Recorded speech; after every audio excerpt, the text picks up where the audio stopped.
Bueno, vamos a ponernos sobre los pies, vamos a leer Ezequiel. La lectura de hoy es Ezequiel, capítulo 37, desde el 15 hasta el 23, y vamos a leer Juan, capítulo 11. Por favor, busque de una vez Juan. Ezequiel capítulo 37, desde el 15 hasta el 23, vamos a leer. Y Juan capítulo 11, desde el versículo 49 al 52. Téngalo ahí listo, mi hermano, para que no tenga que ponerse a buscar, sino que de una vez pase la hoja para leer Juan. Ezequiel capítulo 37, versículo del 15 al 23.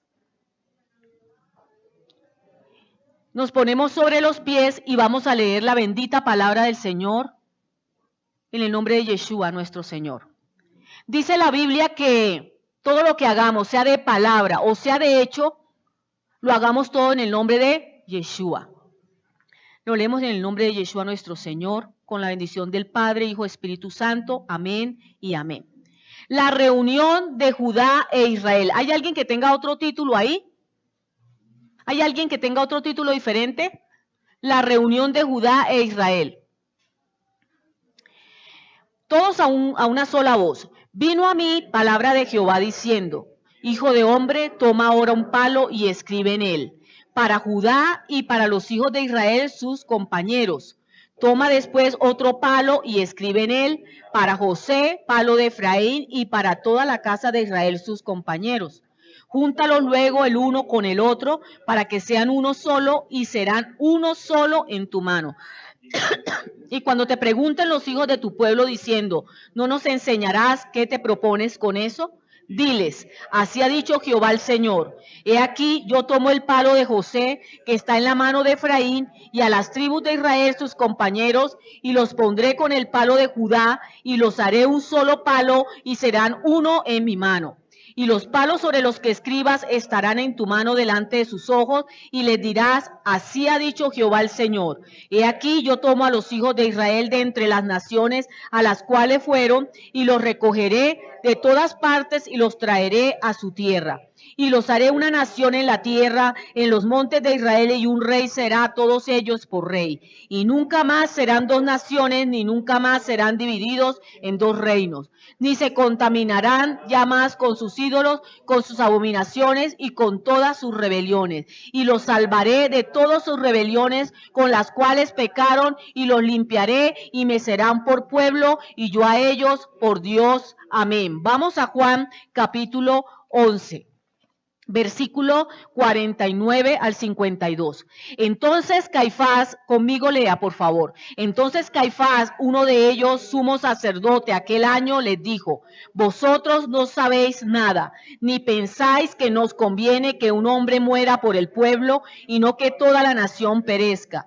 Esto no lo dijo por sí mismo, sino que como era el sumo sacerdote aquel año, profetizó que Jesús había de morir por la nación, y no solamente por la nación, sino también para congregar en uno a los hijos de Dios que estaban dispersos. Amén y amén. Vamos a orar una vez más, mis hermanos. Padre celestial, delante de tu presencia estamos en este momento, un momento especial, Señor, porque es el momento de sentarnos a la mesa, Señor, a tener comunión los unos con los otros, a tener comunión con el cuerpo de Cristo y contigo, amado Espíritu Santo. Gracias, Señor, por tu palabra, viva y eficaz. Señor, gracias, cortante como espada de dos filos, que penetra hasta partir el alma, los tuétanos, el espíritu y las coyunturas, y discierne los pensamientos del corazón. Señor, gracias por la palabra que en esta mañana, Señor, está llegando a nuestro ser, porque tu palabra, Señor, entra, penetra, como lo hemos declarado, Señor, conforme a tu palabra, a nuestro espíritu, a nuestra alma y a nuestro cuerpo. Llega tu palabra en esta mañana. Señor, aquí estamos hambrientos y sedientos de ti. Solo tú tienes palabra de vida para darnos. Señor, ayúdanos, Señor, a entender. Padre, abre el entendimiento de todos los que estamos aquí, que venga el espíritu de revelación, que venga el espíritu de sabiduría sobre cada uno de nosotros, Señor, que se abran los oídos y los ojos espirituales, Señor, que todo lo que hagamos sea para tu gloria, sea para la extensión de tu reino, sea, Señor, para la edificación del cuerpo de Cristo, que es la iglesia. Señor, te lo pido, te lo ruego en el nombre de Yeshua, Señor, que te glorifiques en esta mañana, que tu presencia se haga real, que sea el Ruach HaKodesh, el Espíritu Santo, Señor, ministrando tu palabra en nuestra vida. Señor, te lo pedimos para tu gloria, para tu exaltación, para tu honra, Padre, en el nombre de Yeshua. Señor, mi vida en tus manos está. Una vez más, Señor, te lo digo, sin ti nada puedo hacer. Ayúdame, Señor, a hacer tu voluntad. Ayúdame, Señor, a disponer todo mi ser para que sea el Espíritu Santo dándote la gloria a ti, Señor, a través de mi vida, Padre. En el nombre de Yeshua, Señor, el que habita al abrigo del Altísimo mora bajo la sombra del Omnipotente. Señor, gracias. Nosotros nos declaramos bajo el abrigo del Altísimo y morando bajo la sombra del Omnipotente. Señor, pedimos ángeles en este recinto, que se muevan tus ángeles, Señor, que suban y bajen, Señor, en este lugar. En el nombre de Yeshua, Padre, trayendo la bendición para tu gloria te lo pedimos, Señor. Muchas gracias, Señor. Tu palabra es luz, Señor, que alumbra toda oscuridad. Muchas gracias, mi Rey, en el nombre de Yeshua. Amén y amén. Pueden sentarse, hermanos.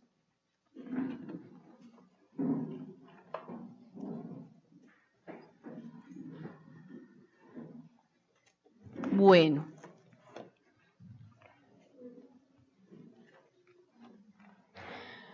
Usted se dio cuenta que leímos Ezequiel, capítulo 37. Y uno lee, a ver, si yo le preguntara a ustedes, ¿ustedes entendieron qué dice Ezequiel capítulo 37? Lo que leímos, ¿ustedes lo entendieron? ¿Sí? Bueno, por allá unas cabezas me dicen que sí. ¿Quién no lo entendió? Sinceramente, ¿quién no entendió lo que leímos en Ezequiel 37? A ver, ¿por qué digo eso? Acá hay una mano sincera que dice que no, allá hay otra, acá hay otra, sí. O sea, hay personas que entendieron lo que dice Ezequiel 37 y hay otras personas que no. Porque realmente cuando uno lee, yo muchas veces leí ese pasaje y la verdad yo no entendí mucho. Pero ¿cómo así que Judá? ¿Cómo así que José? ¿Cómo así que Efraín? ¿Cómo así que Israel? ¿Cómo así que un palo? ¿Y cómo así que dos? Y yo decía, ¿eso qué es? ¿Verdad? No se preocupe que vamos a entenderlo hoy. Lo que usted leyó en Ezequiel 37, lo vimos aquí en San Juan capítulo 11, cuando dice el sumo sacerdote Caifás, que él no solamente habría de morir por la nación, sino también para congregar en un solo palo, a los hijos de Dios que estaban dispersos. O sea, cuando empecemos la predicación, la enseñanza, porque hoy tenemos enseñanza, hoy tenemos esa enseñanza, hoy tenemos escuela. Cuando empecemos la escuela, entonces usted se va a dar cuenta qué tiene que ver Ezequiel con lo que leímos en Juan. ¿Y qué tiene que ver lo que está en Juan con lo que está en Ezequiel? Lo vamos a entender perfectamente. Entonces, en Habacuc 2:14 dice así, está aquí en pantalla para que nos vaya rindiendo. Dice Habacuc 2:14 que la tierra se llenará del conocimiento de Dios. ¿Sí? No está en pantalla, vamos a buscarlo. Habacuc 2:14. Habacuc está mucho después de Ezequiel. Antiguo Testamento. Habacuc 2:14 dice, porque la tierra será llena del conocimiento de la gloria de Jehová, como las aguas cubren la mar. Porque la tierra será llena del conocimiento de la gloria de Jehová. ¿Qué nos está diciendo este versículo? Que en los últimos días será aumentado el conocimiento de Dios será aumentado en los últimos días y vendrá la restauración. ¿Cuál restauración? La restauración de la cual está hablando Ezequiel capítulo 37 que usted leyó conmigo. ¿Cuándo vendrá esa restauración? Vendrá cuando la tierra se llene del conocimiento de Dios. Estamos en la era de la tecnología, hay avance tecnológico tremendo, la ciencia ha aumentado, la tecnología. Hermanos, en casi todos los rincones del mundo está llegando el Evangelio. Y el Señor dice que vendrá toda la restauración y todo el fin y todo lo que la Biblia tiene prometido hasta que se llene la tierra de su conocimiento. Así lo dice. Entonces, estamos en un título hoy en esta escuela que se llama Identidad. ¿Quién soy yo según la Biblia? Identidad, vamos a mirar nuestra identidad. ¿Quiénes somos? Pero según la Biblia. Cuando uno pregunta, ¿no?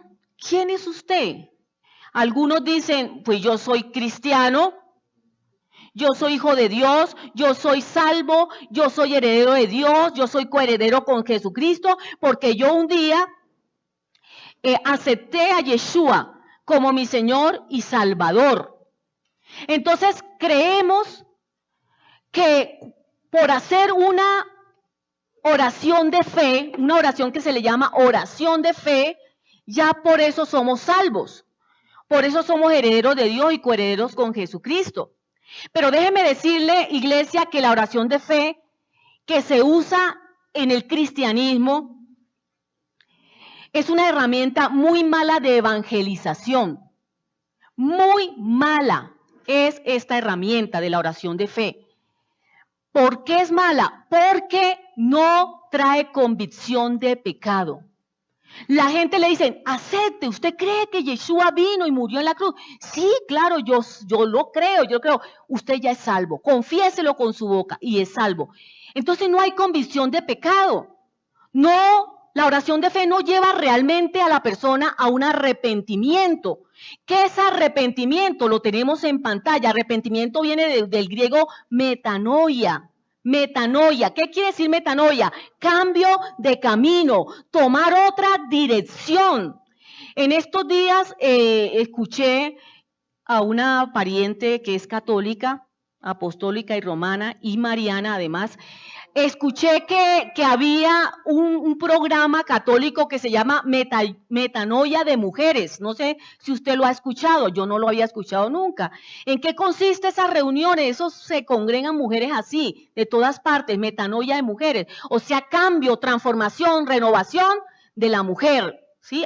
Más o menos eso es lo que yo entiendo, que es eso de metanoia de mujeres. Pero realmente, iglesia, ¿cuándo viene el cambio verdadero en una persona?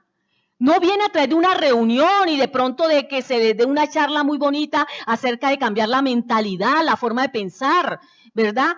De cambiar con los hijos, de cambiar con los esposos. El cambio realmente no viene así. Ese cambio puede venir en un momento porque está tocado el alma, las emociones, pero eso se va. ¿Cuándo viene el cambio verdadero? Con el conocimiento de la verdad. Por eso dice Yeshua, conoceréis la verdad y la verdad os hará libres.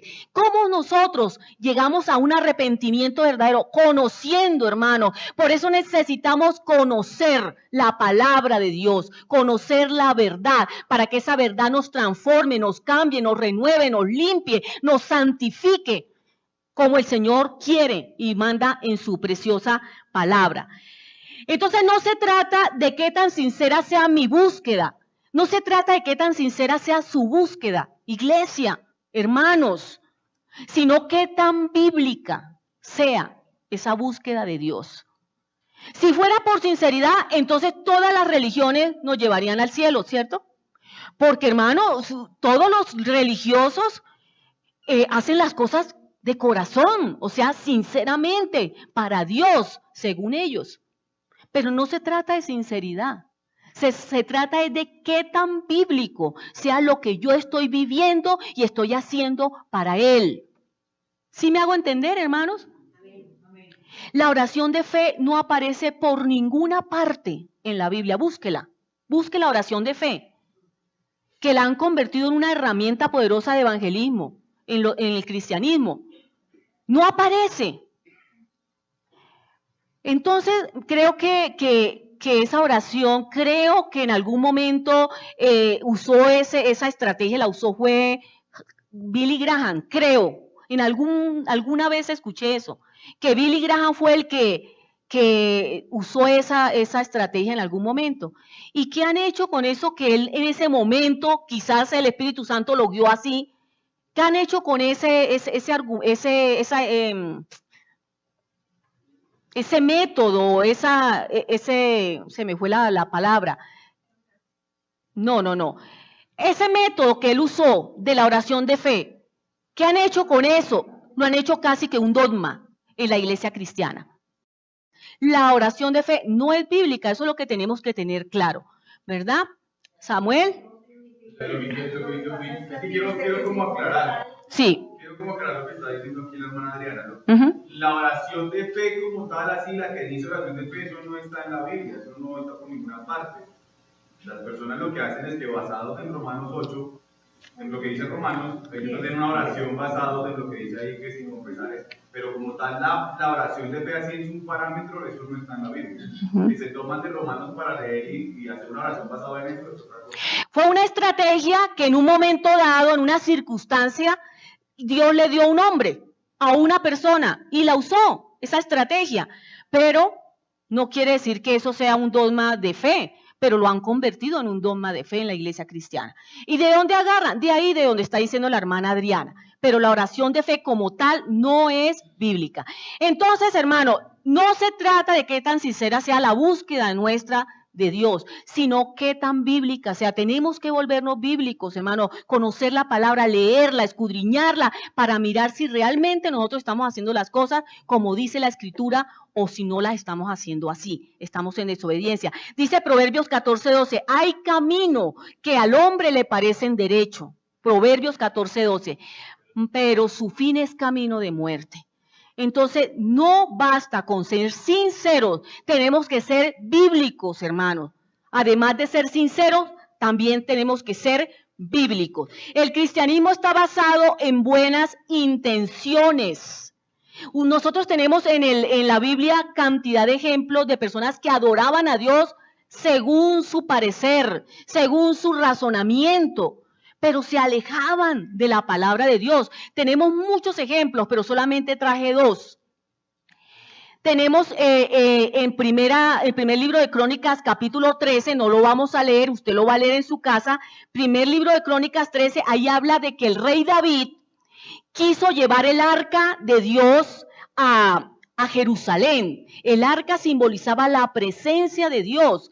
Entonces ellos decían, quiero llevar la presencia, hacia el rey David, quiero llevar la presencia de Dios, el arca del Señor a Jerusalén. Allá es donde tiene que estar. El arca, la presencia de Dios. Entonces él dijo, vamos a hacer un carro nuevo, porque a Dios hay que darle lo mejor. Usted ha escuchado eso, ¿verdad? A Dios hay que darle lo mejor. Todo el mundo dice eso. Entonces ellos dijeron, vamos a hacer un carro nuevo, y me imagino yo que el propósito era darle lo mejor al Señor, y cogieron unos bueyes y hicieron un carro nuevo y pusieron ahí el arca y se fueron para Jerusalén con el arca. Iban felices, iban gozosos, danzando, cantando con sus instrumentos y todo, y en alguna parte de la palabra de Dios en el Antiguo Testamento o en el Tanaj dice que David danzaba con tanta fuerza y con tanto gozo que se levantaba las faldas, ¿no? El vestido real y su túnica y todas esas cosas, y dice que Mical, su esposa, lo criticó. Incluso hay una canción, uno canta una canción con esa historia. Y bueno, le dice que ya que se estaba mostrando mucho y que por allá se le veía todas las partes íntimas y etcétera, etcétera. Pero eso no viene al caso. Lo que viene al caso es que aunque iban gozosos, aunque iban felices, porque llevaban la presencia de Dios a Jerusalén, porque estaban haciendo algo con una intención buena, ¿sí? Dice que en algún momento los bueyes tropezaron y habían dos hombres, uno se llamaba Usa y el otro se llamaba Ahío. Estos dos hombres eran los que iban guiando el carro para que no se cayera, ¿sí? El arca del pacto. Entonces, cuando en una de esas se tropezaron los animales, Usa, uno de ellos, de los que iban guiando, cogió y tocó el arca para que no se cayera, y de una vez muere. Y dice la Biblia que David se entristeció mucho, pero en otras versiones dice que David se enojó. Porque a veces pasa así, ¿no, hermanos? Yo no sé si a usted le ha pasado, pero a veces pasa que uno dice, pero entre más busco a Dios, peor, todo peor, me va mal, ¿sí? Entonces yo me imagino que David estaba como en eso, ¿no? Pero si estoy haciendo algo para él, pero si estoy haciendo algo bueno, ¿por qué permite Dios que este hombre muera? Entonces dice que se enojó porque este hombre murió y se entristeció. ¿Qué estamos viendo ahí, hermanos? El ejemplo es para que entendamos que el cristianismo está basado en buenas intenciones, pero cada vez esas buenas intenciones nos van alejando más y más de las escrituras santas. Entonces no basta con tener buenas intenciones para hacer las cosas para Dios. Tenemos que hacerlas conforme dice la Biblia. El culto, ¿qué día lo están celebrando los cristianos? El domingo. ¿Lo están haciendo mal? No, con todo el corazón quizás para Dios, pero hermanos, bien alejados de la palabra del Señor, porque el culto para el Señor debe ser el día santo, el apartado que es el Shabbat. Otro ejemplo, Nadab y Abiú, en Levítico 10 usted va a encontrar esa historia, son los dos hijos de Aarón. Los dos hijos mayores eran sacerdotes. Y dice la Biblia allí en Levítico 10 que ellos ofrecieron un fuego extraño a Dios. Un fuego extraño. Los teólogos no han podido ponerse de acuerdo qué quiere decir eso de fuego extraño. Unos dicen que fue que el incienso no se preparó como fue acordado en la ley. Entonces, por eso es un fuego extraño. Otros dicen que la ofrenda no se presentó a la hora que era. Por eso es fuego extraño. Otros dicen que el fuego no se tomó del altar como estaba establecido en la ley. No se han puesto de acuerdo. No importa cuál realmente sea el significado del fuego extraño. Lo que estamos viendo es que dice la Biblia que ellos ofrecieron algo que no estaba de acuerdo con la palabra de Dios y ellos murieron inmediatamente. Entonces, hermano, no podemos estar basándonos en buenas intenciones y corazones sinceros, porque el Señor dice, eso no lo acepto. Quiero es que ustedes vivan de acuerdo a mi palabra, de acuerdo a lo que está escrito y de acuerdo a lo que yo mando. Eso es lo que quiere el Señor, obediencia, hermano, a su palabra. Que dejemos de tanta cosa del corazón y que nos centremos realmente en la palabra. Bueno, eso como una especie de introducción. ¿Por qué no todos los que dicen ser hijos de Dios guardan sus mandamientos? Quiero entrar ahora en ese tema. ¿Por qué mucha gente dice, soy hija de Dios, soy salva, soy heredera de Dios, pero no guardan los mandamientos? No los guardan. Entonces las causas son muchas. Pero yo traje 3 y bien bíblicas, hermano.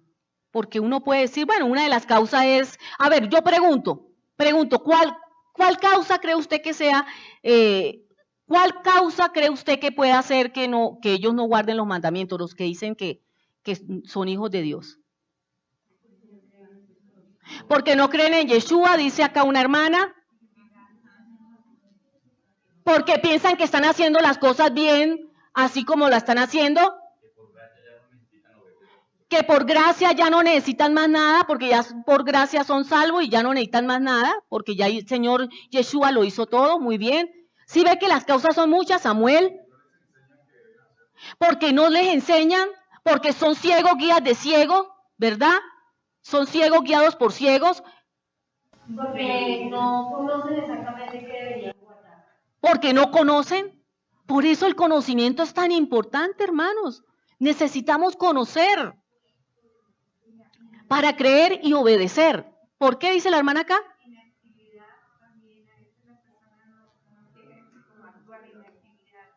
Inactividad.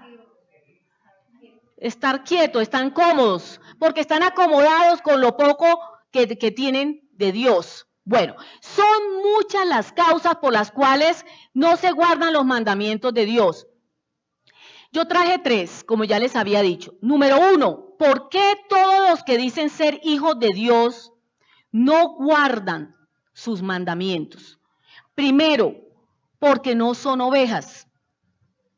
Porque no son ovejas. Vamos a Juan 10, vamos a leer Juan 10. Juan 10, versículo 26 al 28. ¿Ya lo tenemos, hermanos? Pero vosotros no creéis porque no sois de mis ovejas. Como os he dicho, mis ovejas oyen mi voz y yo las conozco y me siguen. Y yo les doy vida eterna y no perecerán jamás, ni nadie las arrebatará de mi mano. ¿Por qué no todos los que dicen ser hijos de Dios no guardan los mandamientos porque no son ovejas. Dice que las ovejas oyen la voz del pastor y lo siguen. Lo siguen, ¿verdad? 28 veces aparece la palabra oveja en la Biblia, en singular. 28 veces en singular. Y 270 veces está esa palabra en plural. Y en la Biblia se habla de ovejas literalmente y se habla de ovejas en sentido figurado.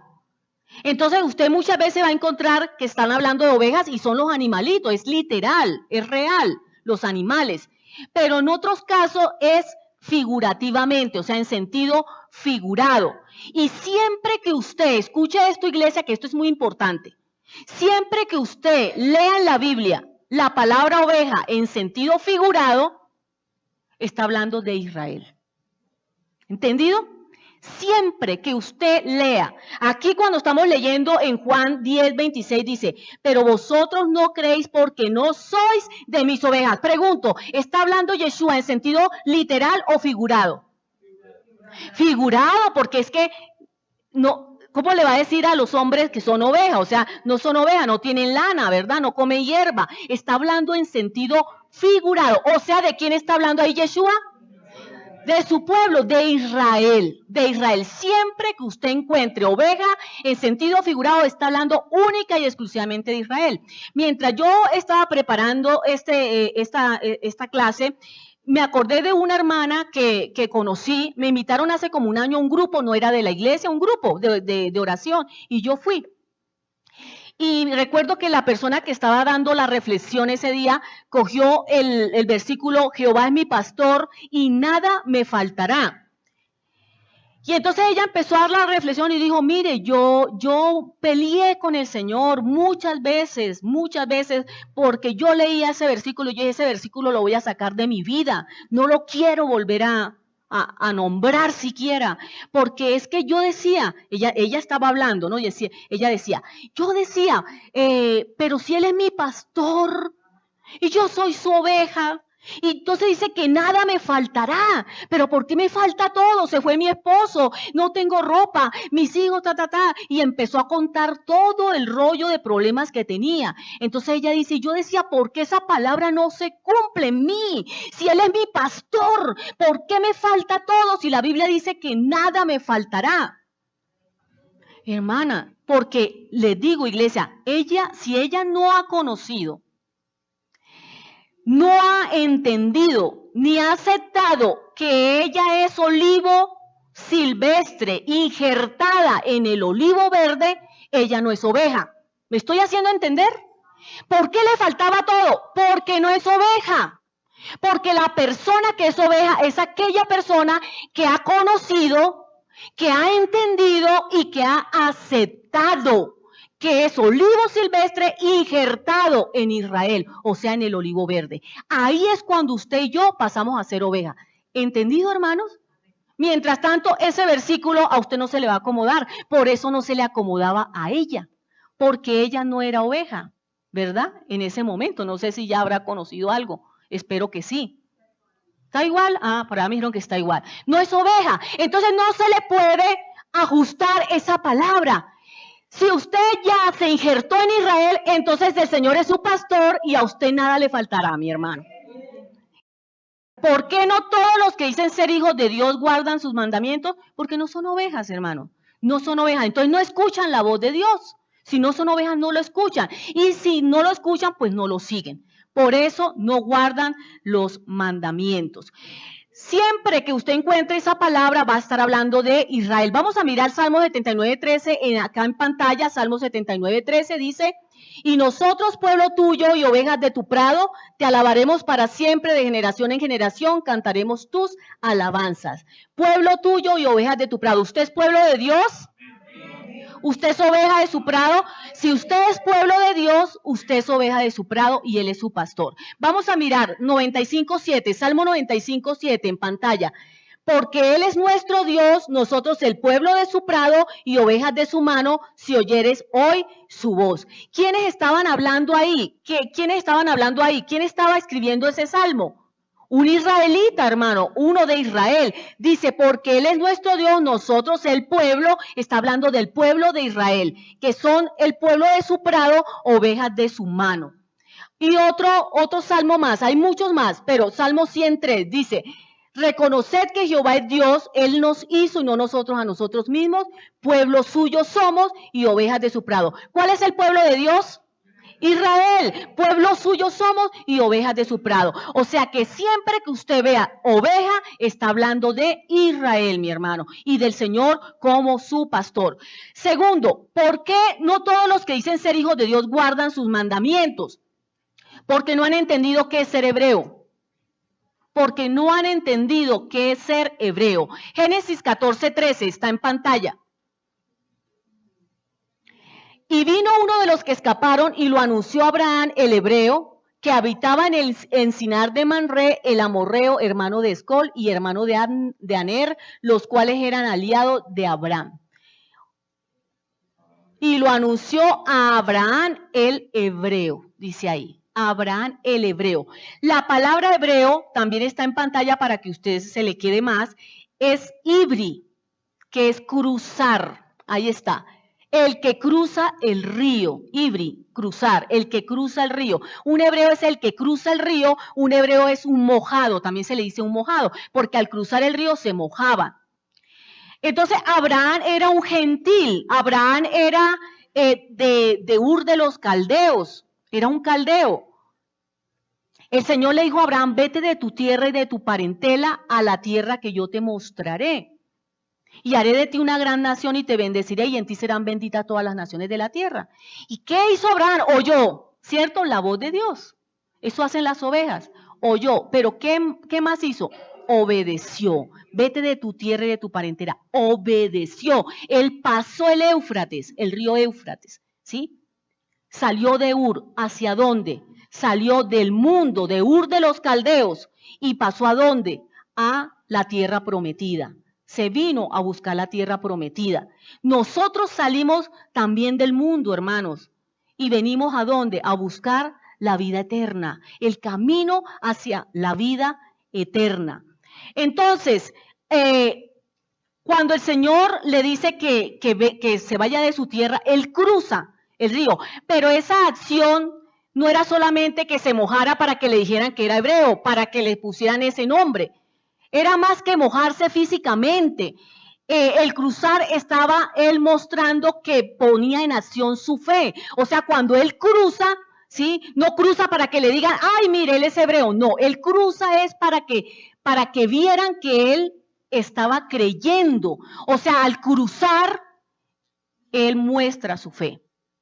Nosotros, hermanos, somos mojados. Dice que hebreo es un mojado. Usted es un mojado y yo soy un mojado también. Nosotros hemos cruzado el río. Nosotros hemos cruzado de muerte a vida. Mire, Juan 5:24 está en pantalla. Mire lo que dice.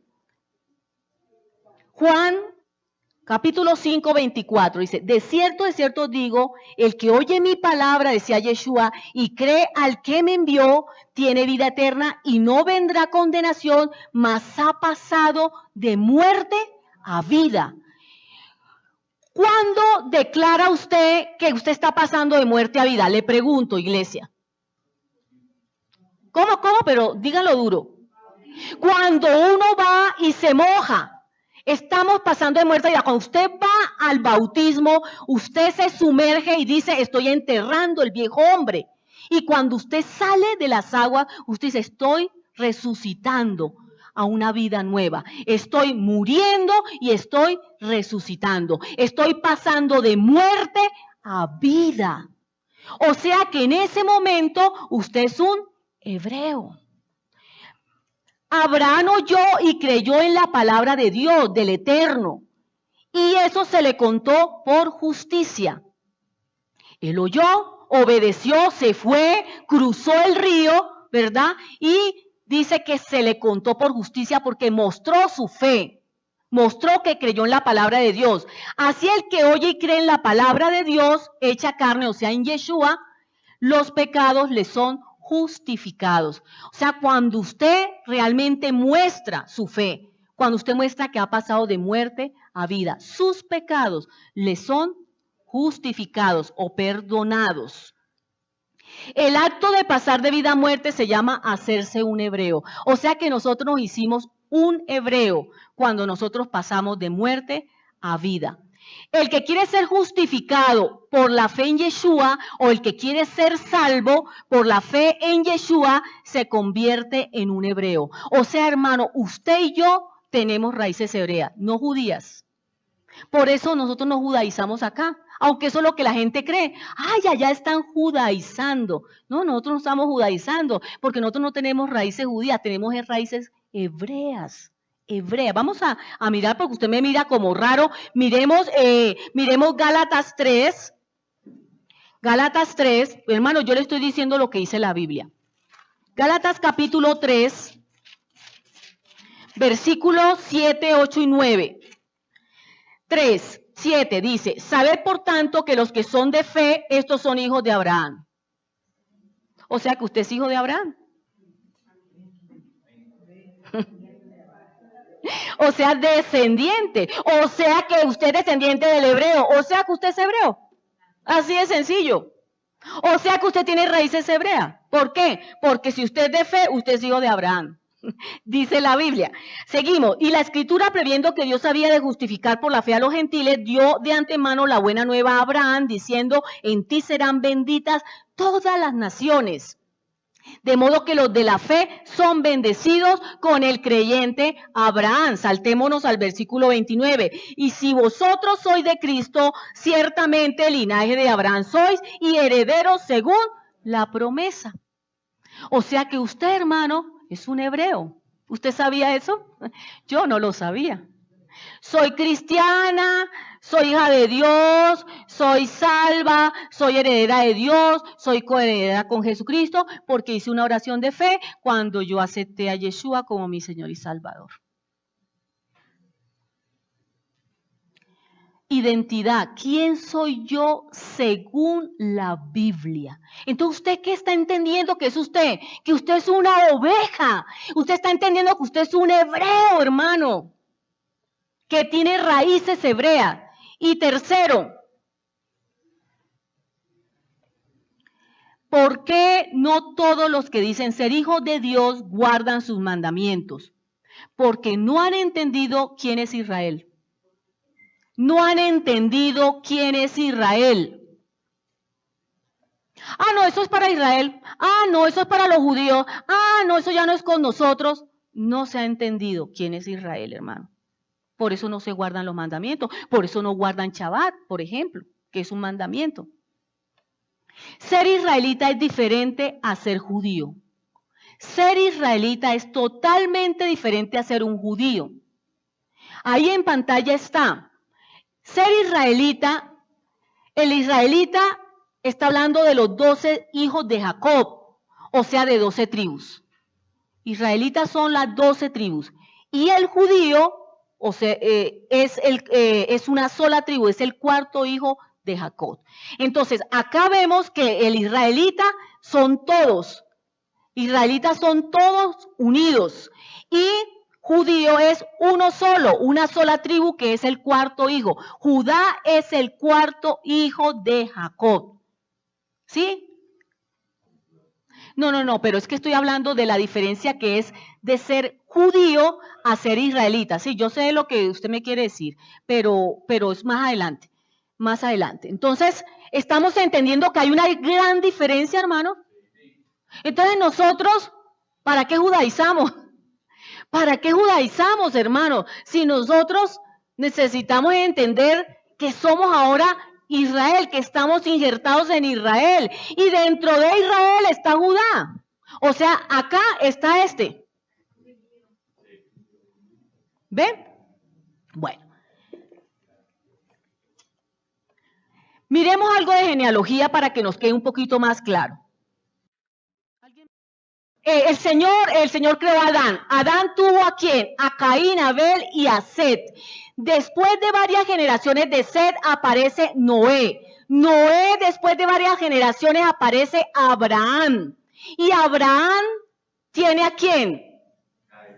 A Isaac, a Jacob, con Esaú, lógicamente. Y Jacob tiene ¿a quién? A los 12 hijos, que son las 12 tribus de Israel. Muy bien. ¿Sí, hermano? ¿Entendido? Bueno, muy bien. Entonces quisiera que una persona, puede ser Santiago, me repitiera, a ver, Dios creó a Adán, ¿qué pasó ahí de ahí en adelante? Santiago. ¿Tuvo a quién? A Caín, a Abel y a Set. Y a Set, muy bien. Y varias generaciones después tuvo a Noé. Muy bien. Y después de Noé, cada 2 generaciones nació Abraham, y Abraham a Isaac y a Jacob. Y Jacob a los 2. Muy bien. Que eso les quede claro, hermanos, ¿sí? Sí, señor. Génesis 5:4. Dice que Set, porque queda en la grabación, tuvo muchísimos más, pero Adán tuvo muchísimos más hijos después de Set, tuvo hijos e hijas. Muy bien, allá atrás me estaban levantando la mano. Bueno, listo. Entonces, ¿qué pasó, hermano? Ya sabemos de dónde vienen las 12 tribus, porque es lo que me interesa. Las 12 tribus que se llaman las 12 tribus de Israel. Eso era lo que yo quería mostrarles. ¿De dónde venían? ¿Cuál era la ascendencia de ellos? ¿Qué pasó con esas 12 tribus? Dice la Biblia que esas 12 tribus se dividieron en 2. Dice que se dividieron en 2. Entonces, una división se llamó Casa de Israel y otra división se llamó Casa de Judá. La Casa de Israel fueron 10 tribus que se unieron para irse al norte. Y la Casa de Judá son 2, conformados por 2 tribus. Entonces, la Casa de Israel son ¿cuántas tribus? 10. La Casa de Judá son 2 tribus. Unos se fueron al norte, los de Israel se fueron al norte y los de Judá se fueron al sur. La Casa de Israel acá está, se le llamó Casa de Jacob, Casa de Efraín, Casa de José y Casa de Israel. O sea, cuando usted en la Biblia lea Casa de Israel, es la misma casa de Jacob, es la misma casa de Efraín y es la misma casa de José. Y la Casa del sur se llamó Casa de Judá o Casa de David. Esos fueron los nombres con los que se conocieron. Por eso vaya un momentico conmigo, no me quite eso de pantalla, por favor. Vamos otra vez a Ezequiel 37 para que usted mire y ya vaya entendiendo un poquito más Ezequiel. El 16. 15. Vino a mí palabra de Jehová diciendo, hijo de hombre, toma ahora un palo y escribe en él para Judá. Para Judá. O sea, para la casa del sur, para Judá. Muy bien. Para Judá y para los hijos de Israel sus compañeros. Para los hijos de Israel sus compañeros. O sea, es para los 2. Es para las 2 casas. Dice, toma después otro palo y escribe en él para José, palo de Efraín. Mire, para José, palo de Efraín. O sea, ¿de qué nos está hablando? De la casa del norte, muy bien. Si usted sabe esto, entonces usted no se va a confundir. Para toda la casa de Israel, sus compañeros. Entonces el versículo 16, ¿de qué casa está hablando? Hermano, está hablando especialmente de la casa del norte. Juntó luego el uno con el otro para que sean uno solo, y serán uno solo en tu mano. O sea, está diciendo que aunque están divididos en casa del norte y casa del sur, va a venir el tiempo de la restauración, de que se van a volver a unir las 2 casas. O sea, van a volver a ser un solo pueblo, las 12 tribus completas. Dice, y cuando te pregunten los hijos de tu pueblo diciendo, ¿no nos enseñarás qué te propones con eso? Diles, así ha dicho Jehová el Señor, he aquí yo tomo el palo de José, o sea, estamos hablando de la casa del norte, mírelo aquí, tomo el palo de José, casa del norte, que está en la mano de Efraín, y a las tribus de Israel, sus compañeros, y los pondré con el palo de Judá, esto ya está hablando de la casa del sur, y los haré un solo palo, y serán uno en mi mano. Y los palos sobre los que escribas estarán en tu mano delante de sus ojos, y les dirás, así ha dicho Jehová el Señor, he aquí yo tomo a los hijos de Israel de entre las naciones a las cuales fueron, y los recogeré de todas partes, y los traeré a su tierra. Está hablando de esto de acá, de la casa del norte. ¿Por qué? Porque quiero de una vez aprovechar y decirle, los de la casa del norte, que fueron 10 tribus, se fueron cautivos a Siria y nunca volvieron. Y la casa de Judá, después de 70 años de cautiverio en Babilonia por Nabucodonosor, volvieron. Y no me preocupe que ya le voy a decir más. Era que quería hacer ese paréntesis para que entienda el versículo 20, y los palos sobre los que escribas, perdón, el 19, y diles, así ha dicho Jehová el Señor, he aquí, yo tomo el palo de José que está en la mano de Efraín, y a las tribus de Israel sus compañeros, y los pondré con el palo de Judá, y los haré un solo palo, y serán uno en mi mano. Y los palos sobre los que escribas estarán en tu mano delante de sus ojos, y les dirás, así ha dicho Jehová el Señor, he aquí yo tomo a los hijos de Israel de entre las naciones, a los cuales fueron, y los recogeré de todas partes, y los traeré a su tierra. Y los haré una nación en la tierra, en los montes de Israel, y un rey será a todos ellos por rey, y nunca más serán dos naciones, ni nunca más serán divididos en dos reinos. ¿Ya le encuentra más sentido a lo que leímos, hermano? Por supuesto. Yo cuando no sabía nada de esto, yo pensaba que cuando hablaban de Jacob era uno, cuando hablaban de Israel era otro, cuando hablaban de José. No, no, hermano. ¿Sí? Estamos hablando de una casa, la del norte, y Judá, casa del sur. Muy bien. Vamos ahora a leer Jeremías 50:17. Jeremías 50:17 está en pantalla. Dice así: rebaño descarriado es Israel. ¿De qué estamos hablando ahí? ¿Casa del norte o casa del sur? Leones los dispersaron. El rey de Asiria los devoró primero. Entonces, ¿a dónde fue Israel? ¿O la casa del norte, o la casa de José, o la casa de Jacob, o la casa de Efraín? Se fue con los asirios, los llevaron cautivos y nunca volvieron. No se le olvide eso, los del norte, que son 10 tribus, nunca regresaron. Los asirios se los llevaron y nunca regresaron. Allá está Samuel dando clase. Bien, Nabucodonosor, rey de Babilonia, los deshuesó después. Entonces, ¿qué nos está diciendo ahí la palabra? Que unos fueron llevados cautivos, que Israel fue dispersado por los asirios uno, y después por Babilonia. O sea, ahí está hablando de la división. Entonces nos estamos dando cuenta de algo. Ustedes me dijeron que aquí estaba hablando de la casa del norte. Resulta que ahí está hablando de uno solo. Está hablando de Israel. Entonces, pongámosle lógica, tranquilos. A ver, rebaño descarriado es Israel, o sea, las 12 tribus son descarriadas, ¿sí?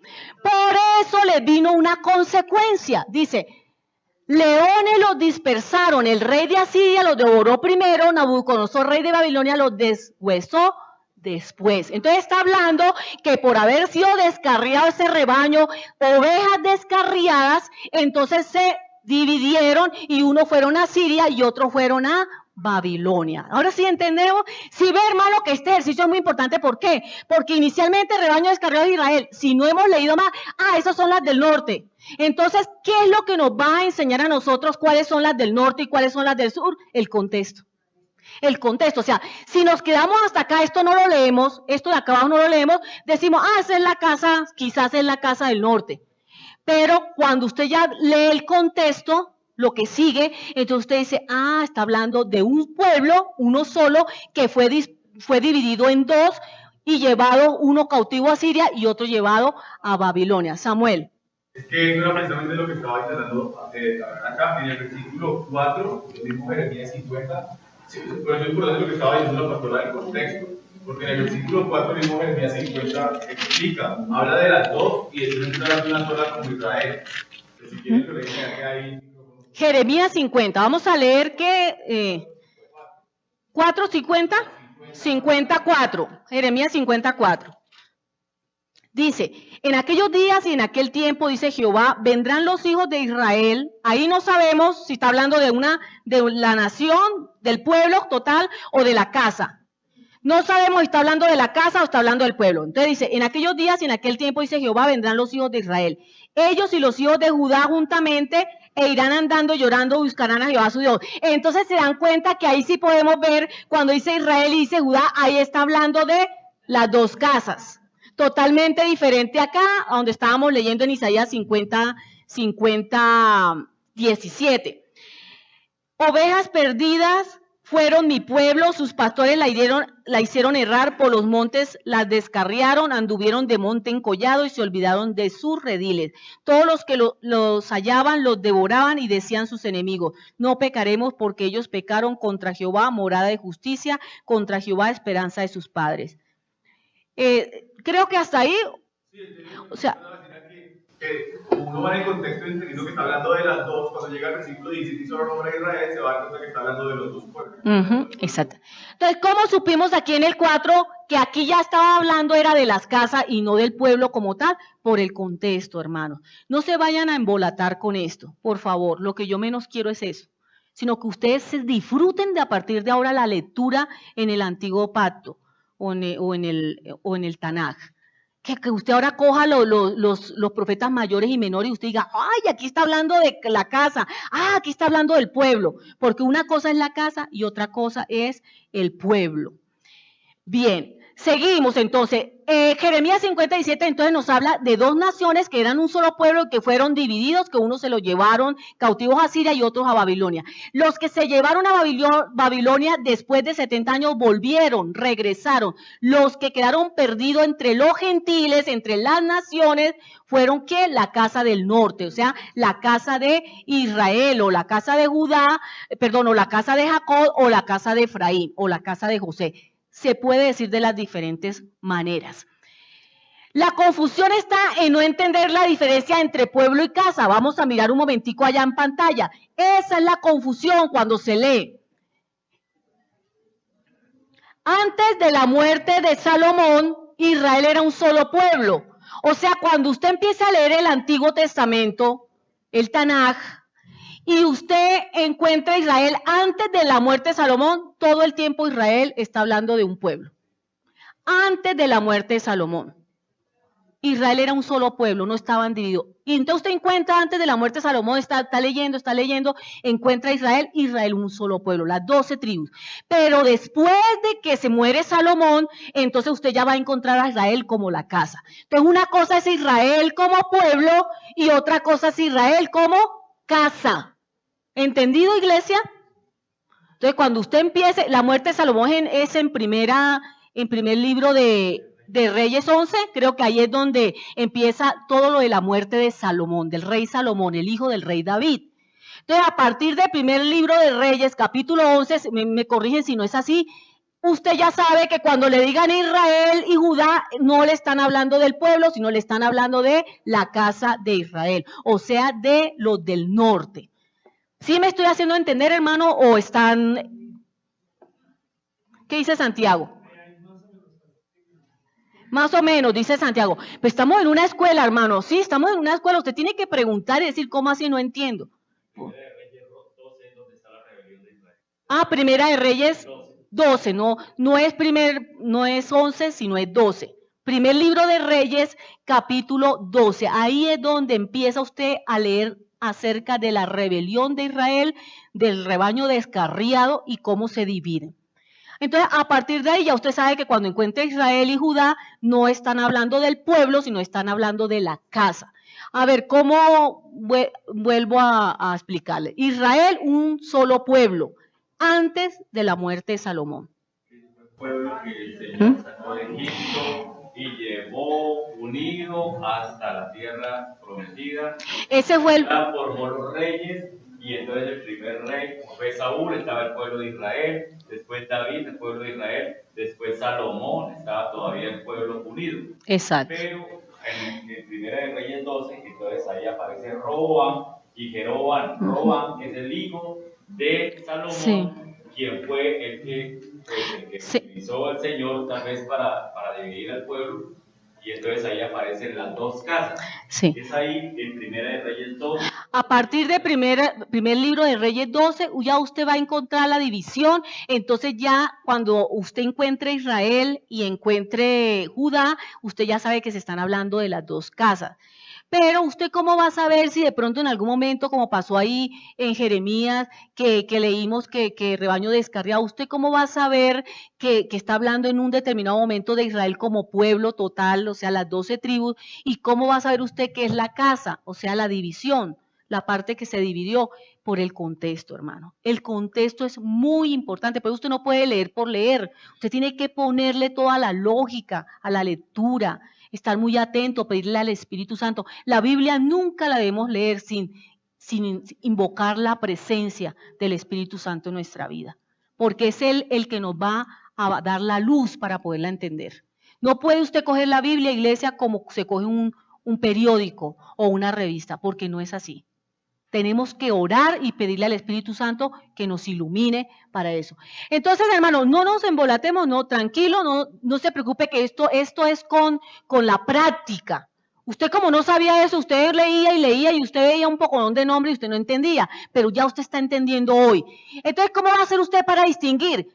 Pues una manera es esta, la que está ahí en pantalla, que antes de la muerte de Salomón, el pueblo de Israel era todo completo. Después de la muerte, ya cuando aparece Israel, hay que mirar el contexto para saber si está hablando del pueblo, de un solo pueblo, o está hablando de la casa del norte. Es muy fácil, es muy fácil. Les dejo la tarea para que empiecen a leer la Biblia con otra óptica, mi hermano, ¿sí? Pero lean, hermano, lean la palabra. Ahí les dejo la tarea y les voy a preguntar la próxima escuela si leyeron o no leyeron. ¿Qué leyó y usted qué entendió? ¿Usted qué leyó y qué entendió de la casa y todo eso? Les voy a preguntar, de verdad que sí. Entonces, hermano, Génesis 32, 28. Génesis 32, 28. Génesis 32. Que no van a venir el próximo sábado. 32, 28. 28, dice así: y el varón le dijo, no se dirá más tu nombre Jacob, sino Israel, porque has luchado con Dios y con los hombres y has vencido. ¿Por qué estamos leyendo este versículo, iglesia? Porque es la primera vez que en la Biblia aparece el nombre de Israel. Cuando Jacob está peleando con el ángel en el Peniel, que le descoyunta el muslo, ¿verdad? Y lo deja cojo, que ahí es cuando el Señor dice, ya no te vas a llamar más usurpador, mentiroso, engañador, porque eso es lo que significa Jacob. A partir de ahora te llamarás Israel, o sea, quiere decir Dios lucha. Israel es Dios lucha. Y realmente, hermano, ¿quién es el que pelea sus batallas? ¿Usted? Mire, hermano, si no fuera porque Él lucha por usted y lucha por mí, ya nosotros no estuviéramos acá. Dios lucha por nosotros, Él es Jehová de los ejércitos, el Dios de los escuadrones de Israel. Entonces, hermano, le cambia el nombre de Jacob por Israel. Es la primera vez que aparece Israel en la Biblia. Antes no, busque, a ver dónde aparece Israel, nada, a partir de ahí. Entonces, Jacob se le cambia el nombre por Israel. Y cuando él tiene sus hijos, por eso le dice los 12 hijos de Israel. Los 12 hijos de Israel. No dicen los 12 hijos de Jacob, sino de Israel. Y vamos a Jeremías 32, 12, para que veamos entonces de cuándo aparece por primera vez el nombre de Judá. Estamos viendo cuándo aparece por primera vez el nombre de Israel.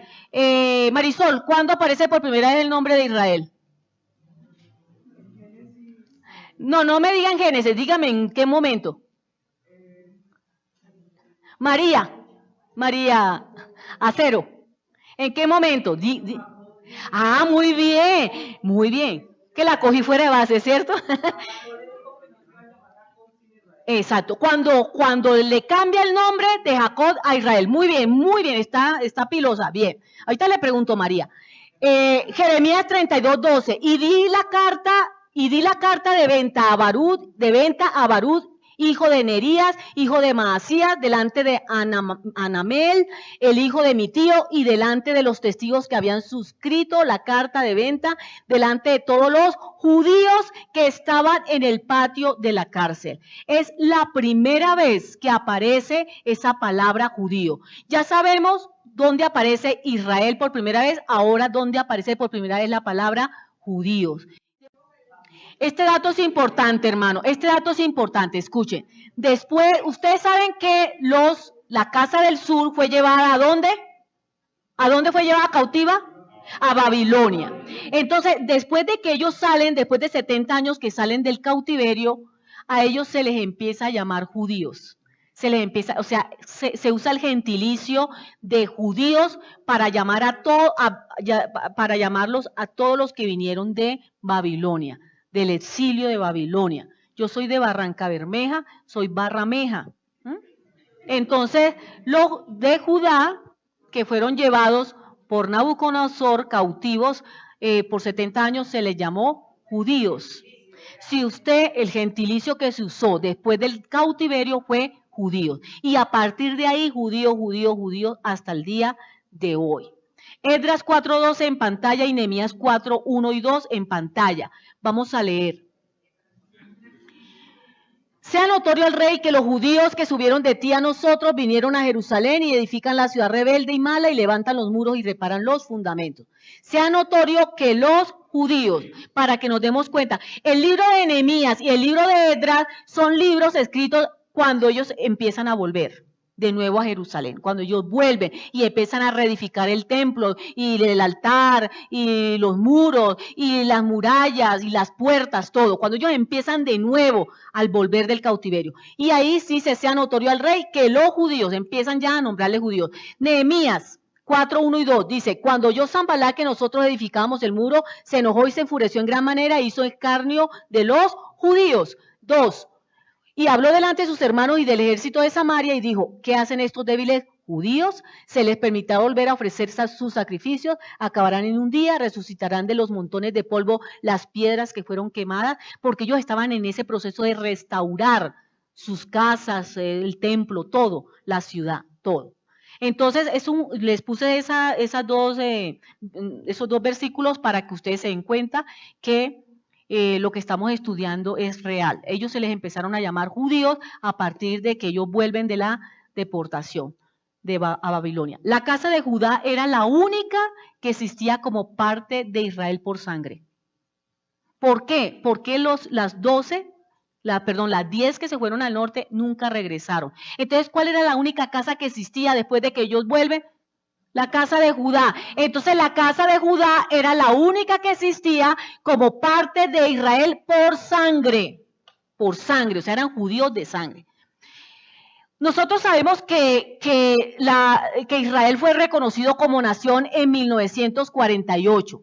Solo hasta 1948 ellos fueron reconocidos como nación. Hay muchas cosas para hablar, pero yo traté, ¿sí?, de sintetizar lo más que podía, porque hermano, todo no se puede dar, porque quedan indigestados y después ni se sabe con qué se come cada cosa. El día de hoy, la nación de Israel, que fue fundada en 1948, sí está formada en su mayoría por judíos de sangre.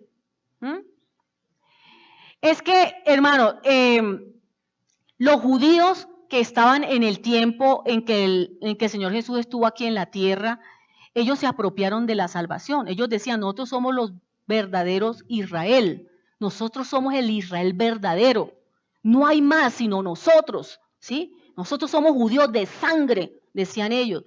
Entonces ellos se apropiaron de la salvación. Y por eso cuando el Señor les hablaba, Yeshua les hablaba de que tenían que arrepentirse y que tenían que nacer de nuevo, ellos se escandalizaban y no entendían eso. Porque ellos decían, si la salvación es para nosotros, ¿por qué nos tenemos que arrepentir? ¿Y de qué tenemos que ser salvos? ¿Y de qué tenemos que ser libres? Y por eso usted lee allá Juan, cuando el Señor les dice, y conoceréis la verdad y la verdad os hará libre, y se enojan y dicen, nosotros no somos hijos del diablo, ¿sí? Nosotros no somos hijos de fornicación. Usted fue el que nació de fornicación, porque usted que por obra y gracia del Espíritu Santo. Estoy parafraseando, ¿no?, lo que ellos estaban diciéndole. Entonces ellos se sentían que ellos eran lo de mejor familia, como dice mi hermana, y ellos se sentían de que ellos no necesitaban nada, porque ellos eran el pueblo de Dios, eran los escogidos y eran los salvos, y para ellos eran todas las promesas. Y por eso no dejaban entrar a ellos los que querían entrar. Había muchos extranjeros que querían entrar a ser Israel, a ser parte de Israel, pero ellos no los dejaban. Porque ellos decían, no, ustedes tienen que convertirse al judaísmo. Es que mire, hermano, después de Malaquías, Zacarías, Malaquías es el último libro del Tanat, del Antiguo Testamento, ¿cierto? Ustedes saben que es Malaquías. Luego aparece Mateo, o sea, Nuevo Testamento. Entre Malaquías y Mateo, ¿cuántos años pasaron? 400 años, que es lo que se llama periodo intertestamentario.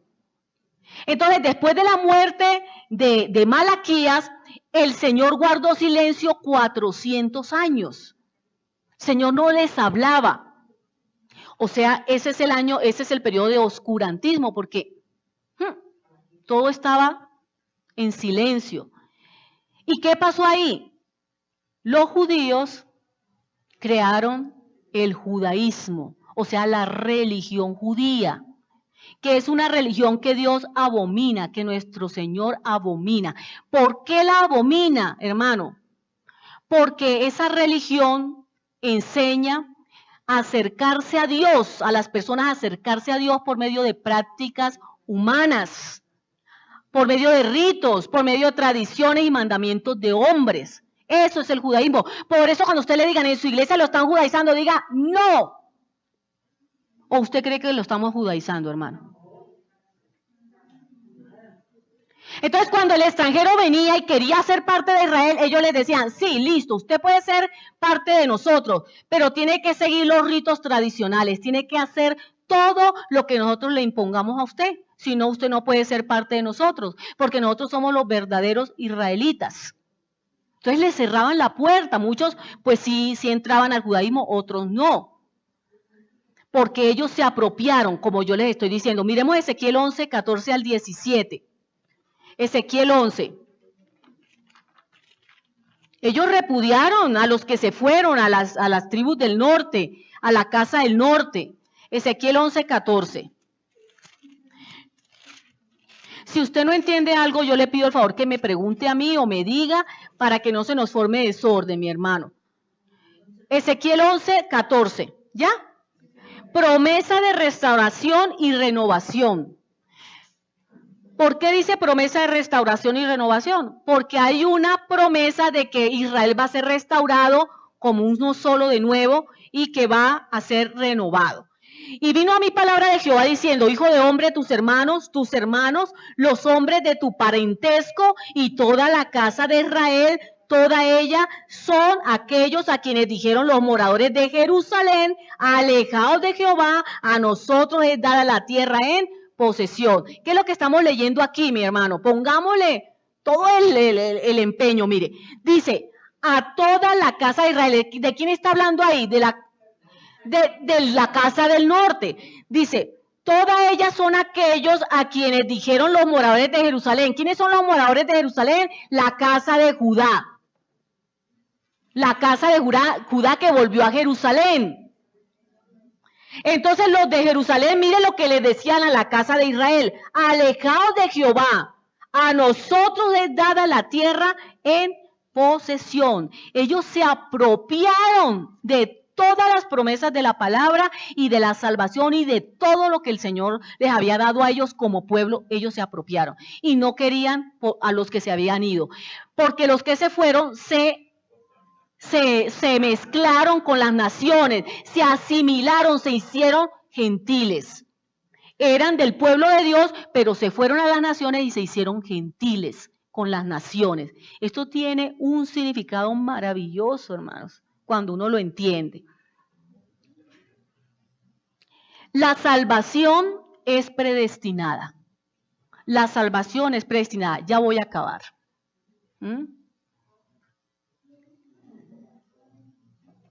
La salvación, quiero que miremos un momentico en pantalla. Venga, Joel, hágame un favor antes de leer lo que es la salvación. la descripción la definición de lo que es la salvación, quiero que me muestre el palito. ¿Tienes por ahí el palito? Que se me había olvidado mostrarlo. Mire, ahí está. Esto fue lo que usted leyó conmigo en Ezequiel capítulo 37, que están divididos Efraín y Judá. ¿Se acuerdan que la casa del norte tenía varios nombres?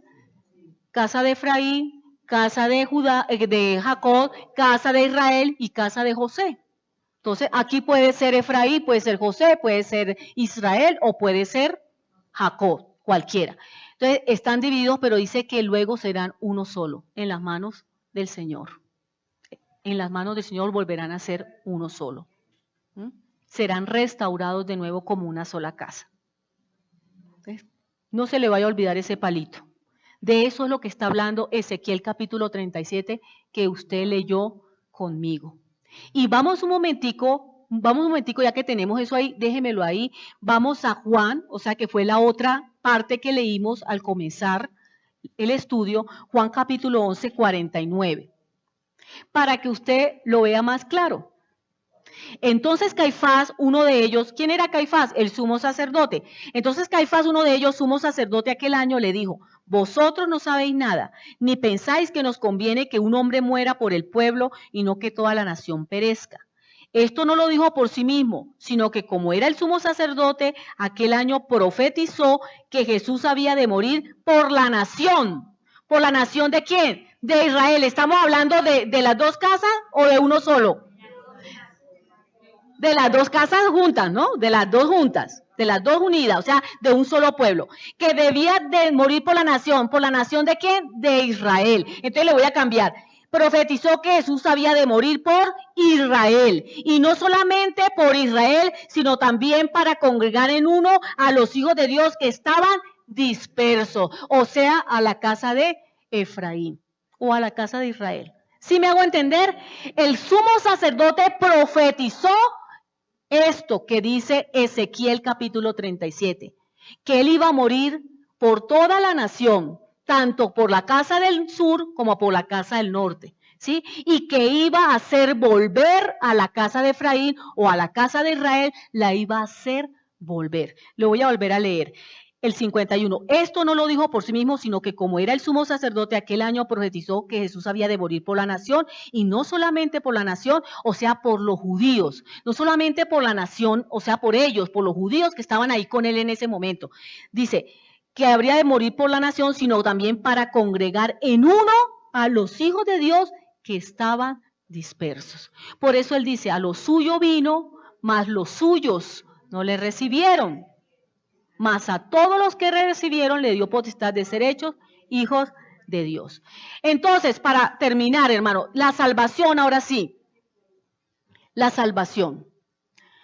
Usted vio la relación estrecha que hay entre esos dos pasajes del Antiguo Testamento y Nuevo Testamento, del Tanat y del Brit Hadashah. ¿Vio la relación que hay, hermano? ¿La entendió? Lo mismo que está diciendo Ezequiel, lo estaba diciendo el Señor en Juan.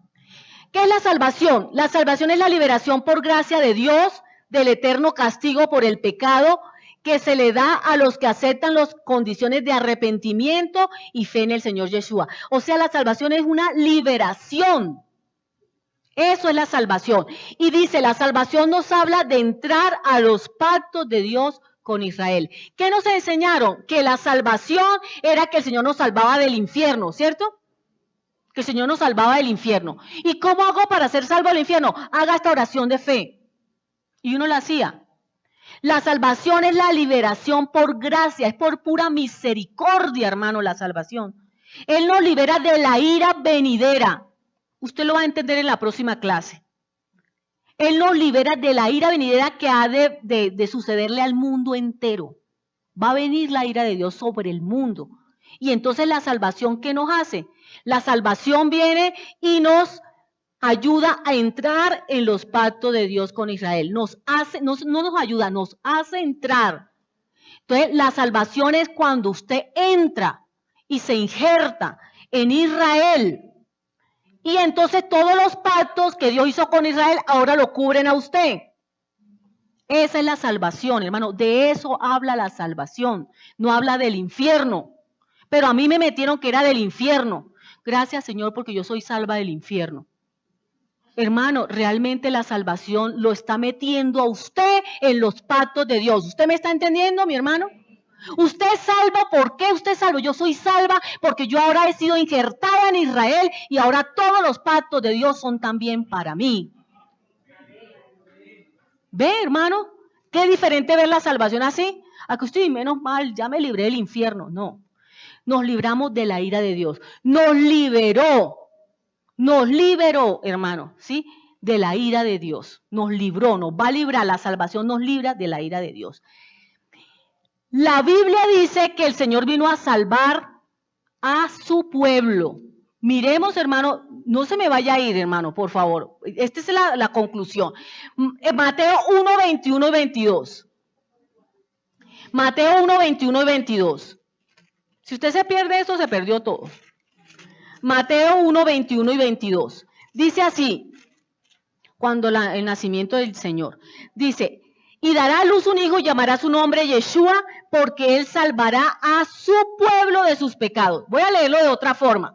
Y dará a luz un hijo y llamará su nombre Yeshua, porque él salvará a los cristianos de sus pecados.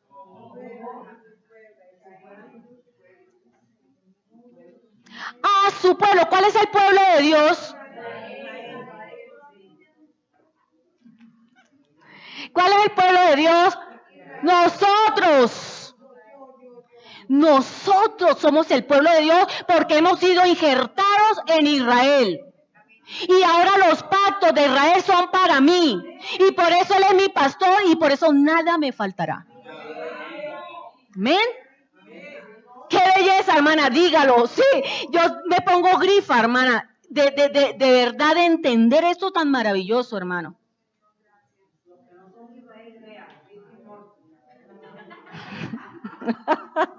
Padre Santo. El 22, vamos a leer el Salmo 130, que fue el que leímos con Angelita. Salmo 130, 7 y 8. El Salmo que leímos. 138, 7 y 8. Espere Israel a Jehová, porque en Jehová hay misericordia y abundante redención con él. Redención es salvación, liberación. Y él redimirá a Israel de todos sus pecados. Voy a leerlo de otra manera. Pues, espere los cristianos a Jehová, porque en Jehová hay misericordia y abundante redención con él, y él redimirá a los cristianos de todos sus pecados. No dice eso. En todo momento está hablando de Israel. O sea, de mí. O sea, de nosotros. Porque nosotros somos Israel. Porque hemos sido injertados en el olivo verde. El cristianismo pasa por alto el contexto de a quienes se extiende la salvación. Pasa por alto el cristianismo el contexto de a quienes se extiende la salvación. O sea, no entiende por qué la salvación se extendió a los gentiles. El cristianismo todavía no entiende eso. Dice, es que nosotros los gentiles, nosotros somos los salvos, nosotros somos los bendecidos, nosotros somos los que tenemos todas las promesas de Dios. Israel allá, eso es antiguo pacto, echémoslo para allá, ahora somos nosotros. Porque no entienden el contexto de la salvación. No entienden por qué los gentiles son salvos, hermano. Y eso es lo que usted va a ver en la próxima clase. Si usted no viene, se perdió algo maravilloso. Él escogió, el Señor escogió la casa de Israel. O sea, estoy hablando de cuál casa, norte o sur. La del norte. El Señor escogió la casa del norte, las 10 tribus, las escogió, hermano, para reunir a todas las naciones. O sea, por eso Él permitió que la casa del norte se dispersara por todo el mundo, se volviera entre todas las naciones uno con las naciones, se asimilara ya con ellos para poder reunir a todas las naciones. Porque Él necesita traer otra vez a su casa, Él necesita traer otra vez a sus hijos, Él necesita traer otra vez a su novia, Él necesita a congregar las naciones, porque entre todas las naciones están los gentiles, o sea, está el pueblo que se perdió entre los gentiles. ¿Sí me estoy haciendo entender? No han entendido, los cristianos de hoy no han entendido esto tan importante, mis hermanos. No lo han entendido. La salvación es predestinada. El Señor antes de la fundación del mundo ya sabía el plan de salvación que tenía. Ya sabía a quiénes ibas a salvar. ¿A quiénes va a salvar el Señor? Al pueblo de Él. O sea, a todos los que estemos dentro de su pueblo. A todos, hermanos, los que estemos dentro de su pueblo, a su pueblo. Más versículos, más versículos. Romanos 8:29. Vamos a Romanos 8:29. Si usted ya me esperó lo más, espéreme un momentico, hermano, por favor. Romanos 8:29. ¿Se dan cuenta lo importante que es estudiar, hermanos? Para no comer entero, Samuel. Sí, ya voy para allá, Samuelito. Sí, muy bien. Ya lo pongo a hablar. Y sabemos, Romanos 8:29. Porque a los que antes conoció, también los predestinó para que fuesen ellos conformes a la imagen de su Hijo, para que Él sea el primogénito entre muchos hermanos. Mire esto tan importante. Hermano, por favor, mire esto tan importante. Dice, porque a los que antes conoció. Vamos un momentico a Amós 3:2. Amós 3:2. Estamos hablando de conoció. Amós 3:2. Amós, listo. 3:2. Dice, a vosotros, no, desde el 1, oíd esta palabra que ha hablado Jehová contra vosotros, hijos de Israel. ¿A quién le está hablando? A Israel. Contra toda la familia que hice subir de la tierra de Egipto. O sea, está hablando del Israel uno solo, un pueblo que fue los que sacó de Egipto. Dice así, a vosotros, o sea, Israel, al pueblo total, a vosotros solamente he conocido. ¿A quién ha conocido solamente? De entre todas las familias de la tierra, a Israel. Entonces ya sabemos que el que es conocido es ¿quién? Israel. Ahora sí vamos de nuevo ahí al Romanos 9:8-29. Dice, porque a los que antes conoció. Entonces, ¿a quién solamente ha conocido de toda la familia? A Israel. Y dice, porque a los que antes conoció, o sea, Israel, también los predestinó para que fuesen hechos conforme a la imagen de su Hijo. O sea, los predestinó para que fueran hechos, ¿qué? Hijos de Dios. Pero ¿sabe qué me enseñaron a mí? Nosotros los cristianos somos hijos. Esos de allá, esos israelitas judíos son los siervos. Esos van a heredar diferente a nosotros. Nosotros somos los hijos. Pero aquí está diciendo la Escritura que los predestinó para que fueran hechos conforme a la imagen del Hijo de Dios. O sea, hermano, los conoció, los predestinó para que fueran hijos de Dios. Y dice el otro, el que sigue. Y a los que predestinó, a estos también llamó, y a los que llamó, a estos también justificó, y a los que justificó, a estos también glorificó. O sea, el llamado, el conocimiento, la justificación, la glorificación, ¿para quién es? Para Israel, hermanos. Pero eso ya no es para nosotros, eso echémoslo para allá. Qué tremendo, hermano, qué tremendo. Los predestinó para salvarlos. Los predestinó para salvarlos.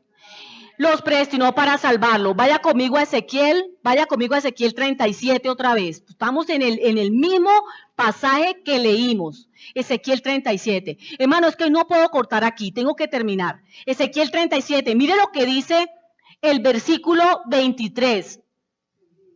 22 y 23 dice, y los haré una nación en la tierra, en los montes de Israel, y un rey será a todos ellos por rey. Y nunca más serán dos naciones, ni nunca más serán divididos en dos reinos, ni se contaminarán ya más con sus ídolos, con sus abominaciones y con todas sus rebeliones, y los salvaré. Y los salvaré de todas sus rebeliones con las cuales pecaron, y los limpiaré y me serán por pueblo, y yo a ellos por Dios. Está hablando del Evangelio. Eso lo hablamos en la próxima clase.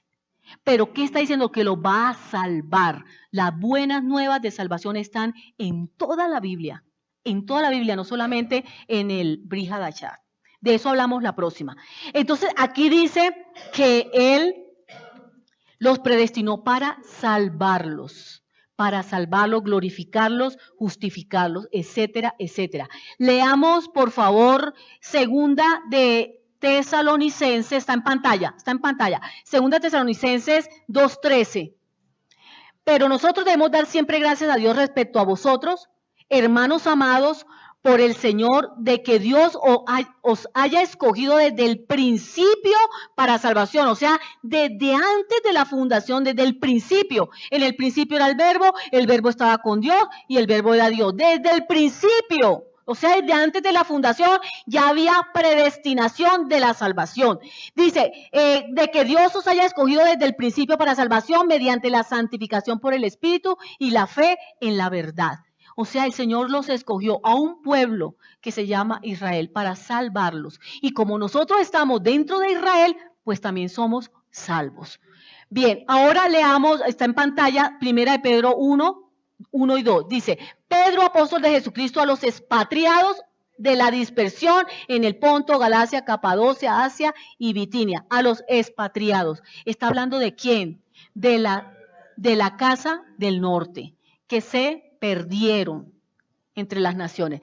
2, elegidos según la presencia de Dios Padre en santificación del Espíritu para obedecer y ser rociados con la sangre de Jesucristo, gracia y paz os sean multiplicadas. ¿Para qué fueron elegidos? Para que la sangre de Yeshua les lavara, o sea, para salvarlos. O sea, la salvación es predestinada, hermano.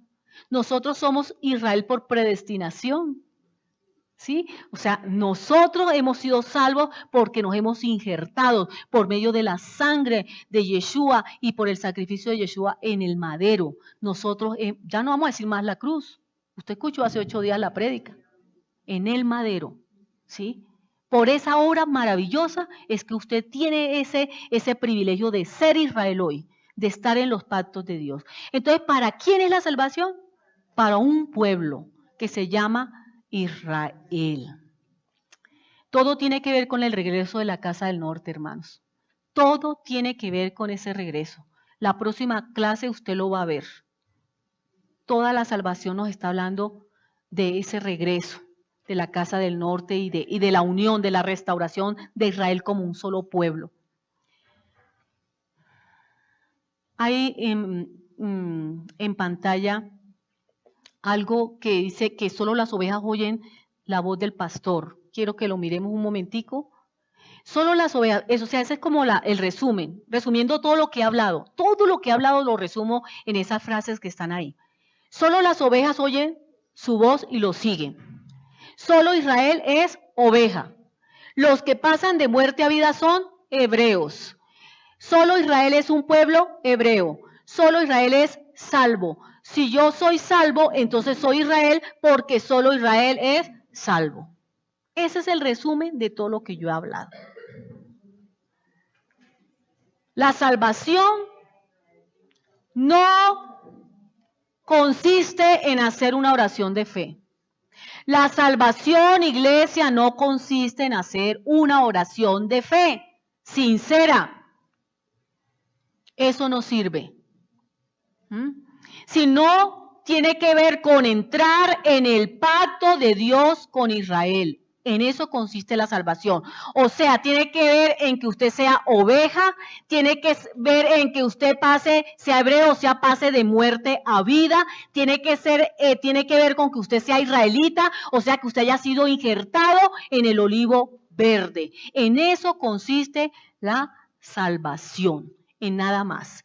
Para la próxima escuela terminamos el tema de hoy, identidad, ¿quién soy yo? Según la Biblia.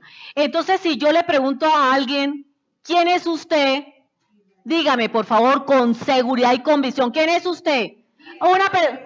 Soy Israel, ¿qué más? ¿Qué más? Soy Israel, ¿qué más? Soy hebreo, ¿qué más? Soy oveja, muy bien. Soy hija de Dios, soy salva.